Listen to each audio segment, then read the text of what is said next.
最近嘅美股用4個字嚟形容就係驚心動魄。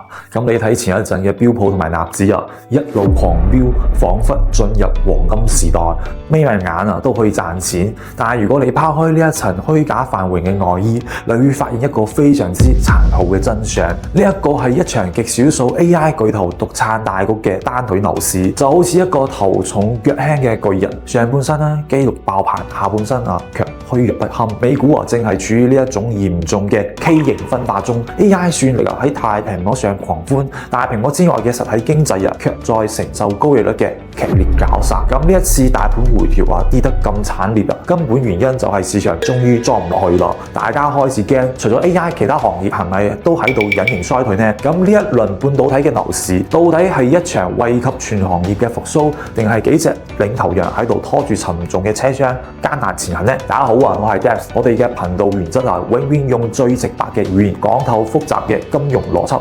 今日我哋唔傾英偉達，唔傾台積電，我要講一個好多人都喺度擔憂，但係卻冇講出口嘅問題：半導體有冇第二條腿？呢一個問題AI 俾唔到你答案。真正嘅答案藏喺週三盤後公布嘅一份財報裏面。德州儀器，亦即係 TSN。點解唔講英偉達，非要睇 TSN 呢？如果將英偉達嘅 GPU 比作數字世界最聰明嘅大腦，咁 TSN 度嘅模擬芯片就係物理世界最敏感嘅神經末梢。從你開嘅汽車、工廠嘅自動化流水線到醫療設備、電網系統，全靠模擬芯片嚟感知溫度、壓力同埋信號。TSN 覆蓋咗全球超過10萬家客戶，擁有上萬種產品。喺 TSN 唔單純喺度睇一家芯片公司，更加重要嘅係從佢身上可以睇到全球實體經濟嘅體檢報告。當華爾街嘅分析師仲喺度為 AI 應用可唔可以變現炒得不可開交之時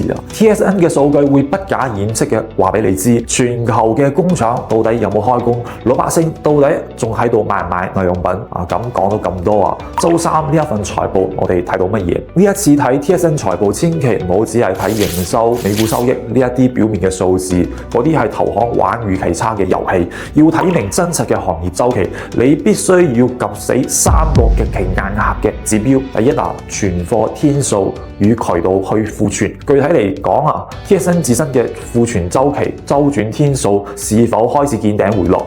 過去幾個季度芯片行業一直喺度講去庫存，但好多時候所謂嘅去庫存，只係芯片從經銷商嘅庫存轉移到 TSN 自己嘅倉庫裏面，屬於掩耳盜鈴。如果呢一次 TSN 嘅存貨天數依然居高不下，說明終端消費根本冇起色下游仲喺度繼續抽血。所謂嘅去庫存接近尾聲，就係一句謊言。毛利率與成熟製程價格戰。咁具體嚟講毛利率能否守住歷史中樞？對中國區市場嘅降價壓力點樣表態？模擬芯片大多屬於成熟製程。咁過去1年隨住供給側產能集中釋放，加上國產替代嘅加速，成熟製程正經歷隱形嘅價格戰。如果 TSN 嘅毛利率繼續大幅承壓，說明佢即使降價都賣唔出貨啦，產能利潤率嚴重不足，連行業絕對龍頭都保唔住毛利率。咁成個成熟製程芯片鏈條嘅盈利預測就必須全部下調。3、資本開支與自由現金流。咁具體嚟講TSN 能否繼續堅定推進逆周期嘅大規模晶圓廠建設計劃？自由現金流是否持續受壓？ TSN 目前正在等重金自建12英寸晶圓廠，試圖用規模效應喺下一輪周期中擠壓對手。呢一個係需要極其雄厚嘅現金流支撐嘅。咁如果 TSN 嘅財報開始收縮資本開支，放緩建廠節奏，咁將釋放一個非常之危險嘅信號。連最捱得住嘅老大哥都對中長期實體經濟嘅復甦力度失去咗信心啦。將呢3個指標拼埋喺一齊，我哋就可以推演美股大盤嘅底層走勢。我哋先講一個基本邏輯TSN 2大核心支柱，工業同埋汽車啱啱係高利率環境最敏感嘅2個領域。工業唔好代表企業嘅資本開支喺度收縮緊；汽車唔好代表高利率對消費者耐用品購買力嘅絞殺仲喺度持續。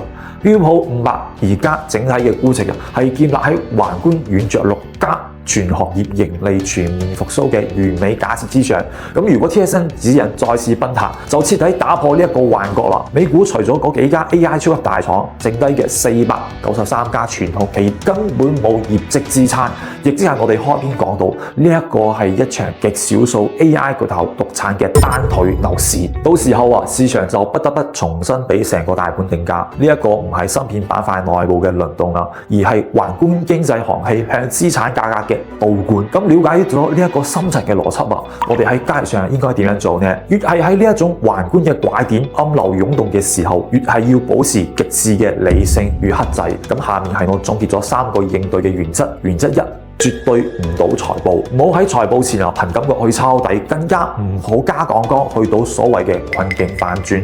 喺宏觀迷霧裏面用槓桿，就係將自己嘅本金當作賭桌上嘅籌碼。原則2：等待確認信號，唔好搶跑。如果財報顯示存貨天數拐點出現，工業需求企穩，半導體第二條腿落地，咁只係真正嘅右側機會。只要喺第二腿接唔上，光靠幾家互聯網大廠狂買 AI 服務器係肯定撐唔起成個半導體板塊嘅，甚至呢一個大盤而家咁高嘅估值。原則3：堅持正股建倉，唔好開槓桿。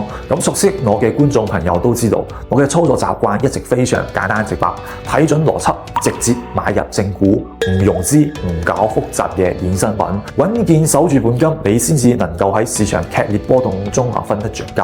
咁最後總結一下，無論你係準備建倉半導體捉反彈，定係買標普納指呢一種大盤指數，周三得周而氣呢一份財報都係你喺2026年 AI 下半場做投資決策嘅重要參考依據。因為紙上嘅繁榮可以靠 AI 股仔嚟吹棒，但係資產價值嘅成長必須靠實實在在嘅訂單數據盈利嚟支撐。我係 Debs， 如果你中意呢種唔講廢話，幫你剖析市場邏輯嘅深度內容，記得點讚關注，我哋下期再見。